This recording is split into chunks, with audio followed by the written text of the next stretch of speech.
માંગરોળ તાલુકામાં ડીઝલની અછત હવે ગંભીર સ્વરૂપ ધારણ કરતી જોવા મળી રહી છે। એક તરફ ચોમાસું નજીક આવી રહ્યું છે અને ખેડૂતો ખેતી માટે ખેતરો તૈયાર કરવાની દોડધામમાં લાગ્યા છે, ત્યારે બીજી તરફ ડીઝલના અભાવે ખેતીના તમામ કામો ખોરવાઈ રહ્યા છે।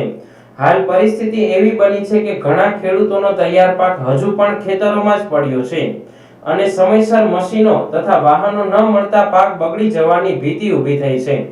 ખેડૂતો જણાવી રહ્યા છે કે મગ, અડદ સહિતના પાક કાઢવાની સિઝન પૂરજોશમાં ચાલી રહી છે, પરંતુ ટ્રેક્ટર, થ્રેશર કે અન્ય કૃષિ મશીનો માટે પૂરતું ડીઝલ મળતું નથી। પરિણામે પાક કાપણી અને પરિવહન બંને કામો અટકી ગયા છે। અનેક ગામોમાં ખેડૂતો વહેલી સવારથી પેટ્રોલ પંપો પર લાઈનોમાં ઊભા રહેવા મજબૂર બન્યા હોવાના દ્રશ્યો સામે આવી રહ્યા છે। અમે ગોરજ ગામના વતની છીએ।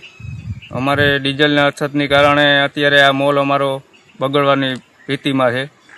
સરકારશ્રીને એવી અપીલ છે કે ડીઝલ વહેલી તકે મળે તો અમે આ મોલ અમારો સાચવી શકીએ, બાકી આ મોલ અમારો હાથમાં રહેવાનો નથી। અત્યારે ડીઝલ વિના અમારું કોઈ કામ થતું નથી, ટ્રેક્ટરમાં ડીઝલ છે નહીં, એટલે અમારો કોઈ મોલ નિષ્ફળ જાય એવી પોઝિશન છે। સામતભાઈ હીરાભાઈ સામડા, મારું ગામ છે જરિયાવાડા, તાલુકો માંગરોળ, જિલ્લો જુનાગઢ।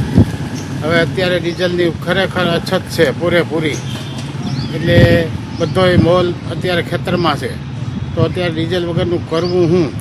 ટ્રેક્ટર બંધ, પછી ધારો કે અત્યારે એપીએમસીમાં ચાલુ કર્યા ઘઉંની ખરીદી, તો ઘઉં નાખવા જવા તો ડીઝલ ન હોય તો શું કરવું? કઈ રીતે અમારે પુગાડવા?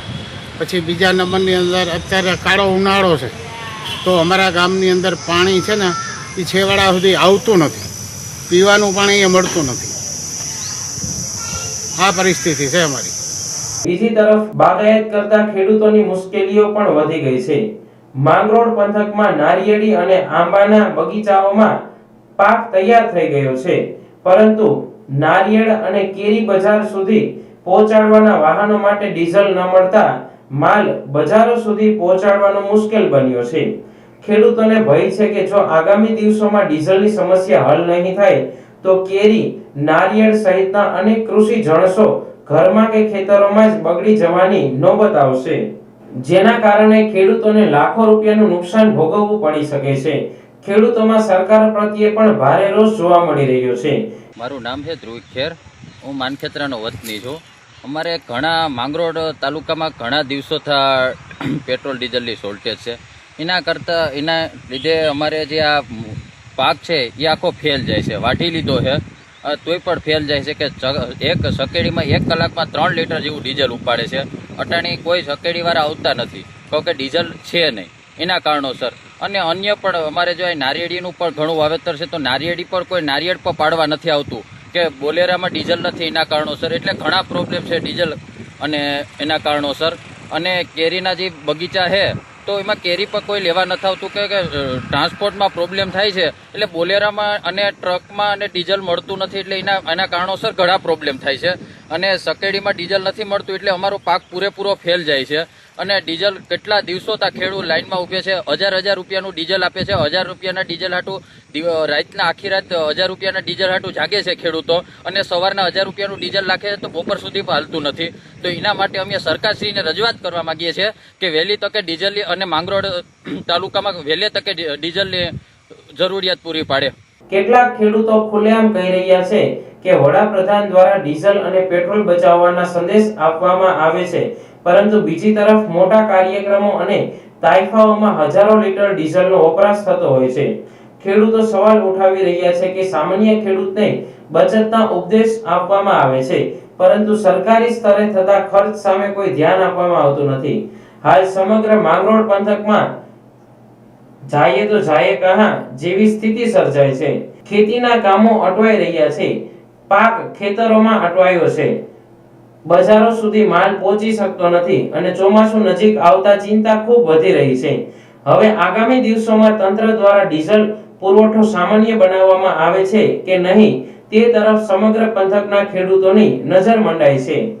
ખેતરાનો ખેડૂત છે, મારું નામ કરશનભાઈ કરમટા, અને આપણો સૌરાષ્ટ્ર વિસ્તારની અંદર અત્યારે ઉનાળુ મોસમનું કાપણી અને એનું હાર્વેસ્ટિંગ કરી અને એને ખેતરોમાંથી સાફ કરીને ઘર તરફ લઈ જવા માટે આજે આપણા આ વિસ્તારમાં ડીઝલની સખ્ત જરૂર હતી.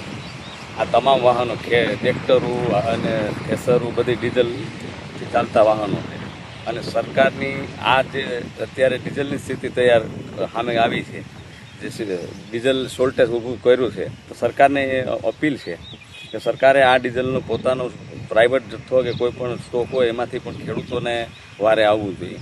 નહીંતર આ પાક છે ને વરસાદ પડવાથી બગડી જાય. ચોમાસું નજીક આવી ગયું છે, ખેતરનું સુધારવાના છે અને ખેતીનું કામ કરવા માટે ડીઝલ સૌથી મોટી જરૂરિયાત છે. તો આ તમામ વિસ્તારની અંદર ખેડૂતોને મોટી મુશ્કેલી પડી રહી છે.